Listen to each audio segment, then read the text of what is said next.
तोडगा काढणं ही सध्याची परिस्थिती आहे. मात्र आपण जर बघितलं तर या सगळ्याला एकूणच आता धार्मिक रंग येताना दिसतो. ज्या पद्धतीचा दावा केला जातोय की धर्म विचारून गोळ्या घातल्या गेल्या, त्याला प्रतिदावा देखील केला जातो की तसं काही घडलेलं नाही. मग एकूण ज्या पद्धतीनं आपल्या देशामध्ये या पद्धतीने जे काही घडतंय त्याकडे कसं बघता? नाही, आता जे नेमकं तिथं काय घडलं किंवा सोशल मीडियात काय चाललंय याच्यावर बोलणं फार सेन्सिटिव्ह आहे, संवेदनशील आहे.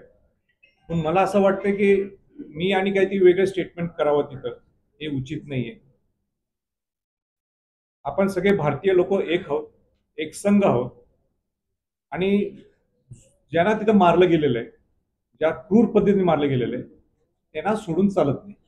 त्यांच्यावर कठोर ते कठोर कशी कारवाई करता येईल ह्याच्याकडं केंद्र सरकारने लक्ष केंद्रित करणं चिंतेची बाब आहे. एकीकडे म्हणतो आपण ही चिंतेची बाब आहे, दुसरीकडे मात्र पाकिस्तानमध्ये जे कोण मंत्री आहेत किंवा अति प्रमुख नेते आहेत ते आता युद्धाची भाषा करू लागलेली आहेत. याकडे आपण कसं पाहता? आता ज्या पद्धतीने ते हँडल करत असतील तर आपले सुद्धा लोक, आपले सुद्धा एक्शन अफेअर्स मिनिस्ट्री असेल किंवा आपली मिनिस्ट्री असेल हे सुद्धा व्यवस्थित त्यांची सुद्धा व्यूहरचना काहीतरी असणार आहे. ग्लोबली सगळे जगातले नेते सुद्धा कसे आपल्या बरोबर राहतील त्याच्यात सुद्धा त्यांचं बोलणं निश्चित चालू असेल असं मला निश्चित वाटते. आणि ही काय वेळोवेळी दर एक 5-10 वर्षांनी ह्या सगळ्या घटना अशा घडायला लागल्यात आणि हे असं नुसतं आम्ही सहन करत बसायचं का, असं होऊ शकत. या सगळ्यावर पवार साहेबांनी एक महत्वाचं विधान परवा केलं की या आधी देखील देशामध्ये अशा पद्धतीने हल्ले झाले, मात्र त्यावेळी कधी धर्म विचारून हत्या केली असं कधी ऐकिवात आलं नाही. मग अशा पद्धतीच्या चर्चा आत्ताच का होत आहेत किंवा अशा पद्धतीने मला वाटते की मी त्याच्यावर काही भाष्य करण्यापेक्षा सरकारने शेवटच्या घटकात पण जायला पाहिजे. सगळे व्हिडिओ फुटेज मिळू शकतात आणि वेगळ्या लाईननी कुठेतरी आपण विषय नेण्यापेक्षा मला वाटतं की सगळे भारतीय लोकांना वाईट वाटलं, सगळ्या भारतीय लोकांना वाईट वाटलं जे काही तिथं घडले. जो देशात राहतो तो भारतीय आहे आणि आपल्याला अधिकार सुद्धा केव्हा प्राप्त होतो जर आपण स्वतःला भारतीय म्हटलं तर, आपण जर भारतात राहत असेल तर. आणि म्हणून भारतावर हा अटॅक आहे. हा अटॅक हा नुसतं कुठल्या ते एका कोणावर नाही, हा अटॅक भारतावर आहे. आणि म्हणून माझी सरकारला विनंती राहणार आहे, तुम्ही खोल जाऊन फुटेज बघा नेमकं काय काय झालेलं आहे. आणि माझ्यासारख्या व्यक्तींनी एक रिस्पॉन्सिबल सिटीजन, एक रिस्पॉन्सिबल लोकप्रतिनिधी या नात्याने मी सोशल मीडियाच्या मुद्द्यावर किंवा सोशल मीडियामध्ये जे काय चाललंय त्याच्यावर मी प्रतिक्रिया देणं हे मला बरोबर वाटत. या सगळ्या घटनेनंतर आता राज्यात काढून टाकलेले आहेत, त्याच्याऐवजी लाडकी बहीण असेल किंवा कुंभमेळा असेल अशा पद्धतीने मला माहित नाही, पण जर तसं केलं असेल तर काही बरोबर नाही. शेवटी मोगलांचा इतिहास, औरंगजेब कोण होता हा भारत, त्याला 27 वर्षात जमलं नाही. मराठ्यांचं साम्राज्य ताब्यात गेलं, इथंच तो मेला गाडला गेला. त्याला हा इतिहासच आहे ना, हा आपला पराक्रमाचा इतिहास आहे. म्हणजे त्याचं स्वतःच म्हणजे काय म्हणतात सुख संपत्ती सगळं दिल्ली सोडून, आग्रा सोडून तो इथं आलाय, महाराष्ट्रात 27 वर्ष थांबलाय. केव्हा मराठ्यांना ताब्यात घेऊन त्याला जमलं नाही आणि इथं तो मेला, इथं त्याला गाडलं मराठ्यांनी. तर हा मोठा पराक्रम. हे लोक हे वाचायला पाहिजे आपण. हे जर आपण हा पानच काढून टाकलं आणि औरंगजेब पुसून टाकला तर शिवाजी महाराजांचा कोण शत्रू होता किंवा हिंदवी स्वराज्याचा कोण शत्रू होता ते माहित पाहिजे आपल्याला. आणि म्हणून त्याचा इतिहास लिहायलाच पाहिजे. पण तो इतिहास लिहायला पाहिजे की हा महाराष्ट्रात मेला, त्याला हिंदवी स्वराज्याच्या सगळ्या मावळ्यांनी त्याला इथं गाडलं. शिवाजी महाराजांच्या संभाजी महाराज असतील, ताराबाई राणीसाहेब असतील, राजाराम महाराज असतील, यांनी गाडलं. मग संताजी घोरपडे असतील, धनाजीराव जाधव होते, संताजी घोरपडे तर टेरर होते. म्हणजे ज्यावेळी राजाराम महाराज 9 ते 10 वर्ष जिंजी इथं त्यांचं मराठ्यांचं साम्राज्य चालत होते, जे संताजी घोरपडेंनी ज्या मोहिमे हाती घेतलेले ते म्हणजे घाबरून जायचे. संताजी घोरपडे आले, कोणाच्या विरोधात त्यांची लढाई असायचा, त्या मोगलांच्या विरोधात ना. हे सगळं हे लिहायला पाहिलं. मग आपण तो शब्दच काढला आणि गाळला तर आपला शत्रू कोण? हो, आपला शत्रू होता, एवढा मोठा शत्रू होता तरी मराठी घाबरले नाही. मराठा साम्राज्य हे दुसऱ्या राजे लोकांच्या पेक्षा वेगळं साम्राज्य आहे. हे यायलाच पाहिजे. मी या मताचं आहे. हे राज्य शासनाचं किल्ल्याच्या बाबतीतलं धोरण आहे. अतिक्रमणाच्या बाबतीत धोरण आहे की 31 तारखेपर्यंत सगळे अतिक्रमण निघावे, आणि म्हणून मी त्यांना कोट केलेलं आहे की तुम्हीच हे अतिक्रमण हटाव, हे मोहीम तुम्ही घेतलेली आहे 31 मे पर्यंत. तुमचेच वाक्य ते तुम्हाला लागू आहे, एवढंच मी सांगितलं. मी काय अल्टिमेटम दिलं नाही. मला सुद्धा कल्पना आहे की एक गोष्ट अशी आहे की ती 1936 ला बसवलेला तो वाघ आहे, दंतकथातून तयार झालेला, कुठला काही संबंध नाही इतिहासाचा.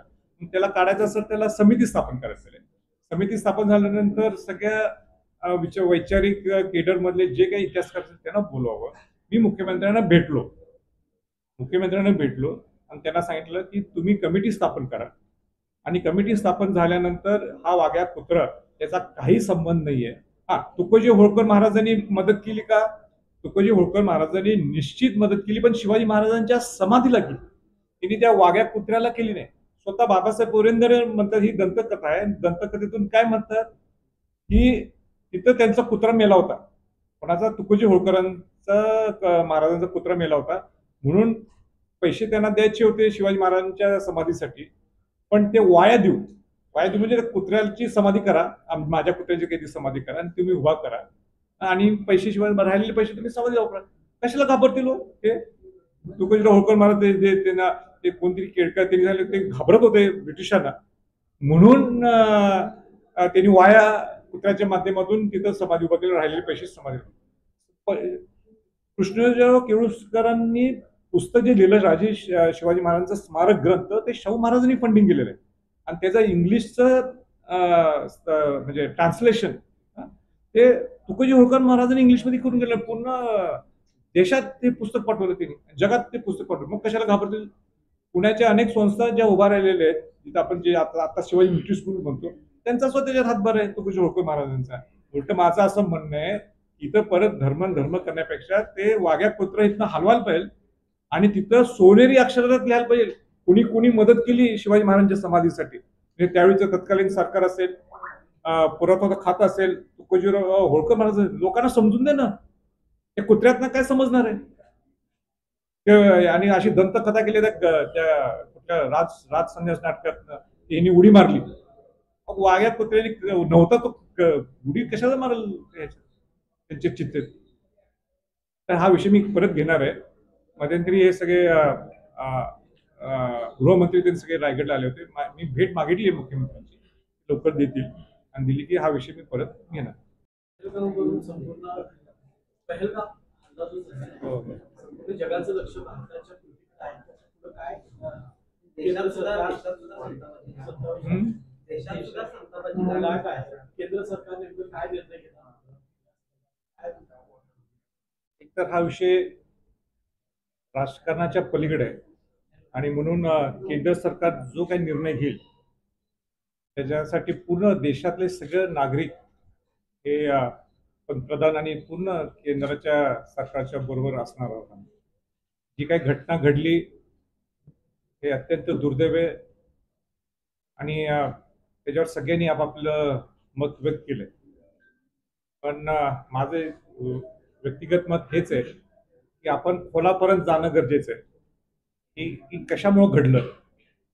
आजपर्यंत जो इतिहास सांगतो की नेहमी ह्या अतिरेकीने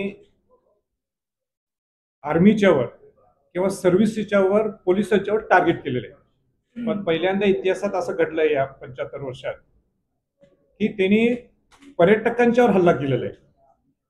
आता हे कोणाचं बघून केलंय, का केलंय, ह्याच्यावर ही चिंतेची बाब आहे. ह्याच्यावर सरकारने, केंद्र सरकारने खोलपर्यंत जाऊन हे कसं घडलं, का घडलं, अतिरेक्यांनी तर केलंच, पण हे का घडवलं, कशासाठी केलेलं आहे, ह्याचा पूर्ण अभ्यास करायला पाहिजे.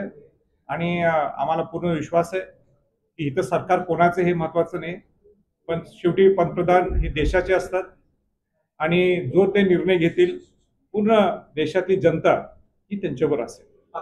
सगळे सरकारने सगळ्या कलेक्टरेटला असेल किंवा मुख्यमंत्री असेल, सगळ्यांना त्या सूचना दिल्या असतील नेमकं पुढं काय करायचंय. आणि नुसतंच कुठल्याही देशातला बेकायदेशीर माणूस भारतात राहू शकत नाही. कोणीच राहू शकत नाही. तो काय नुसतं ह्याच देशातला किंवा त्या देशातला कुठल्याच देशातला माणूस भारतात राहणं बेकायदेशीरपणे कुठल्याही देशात चालणार. मला जे एनसीईआरटीची जी पुस्तकं जी आहेत त्यामध्ये मुघलांची जी की काय भाषा करणं म्हणजे मी भाषा करणं मी त्या खात्याचा मंत्री नाही किंवा काही नाही, पण नुसतं इझिली सोडून टाकणं हे सुद्धा चालणार नाही. आता 26 लोकांना ज्या पद्धतीने मारलं गेलेलं आहे त्याला शिक्षा व्हायलाच लागते, त्याबद्दल काही दुमत नाही.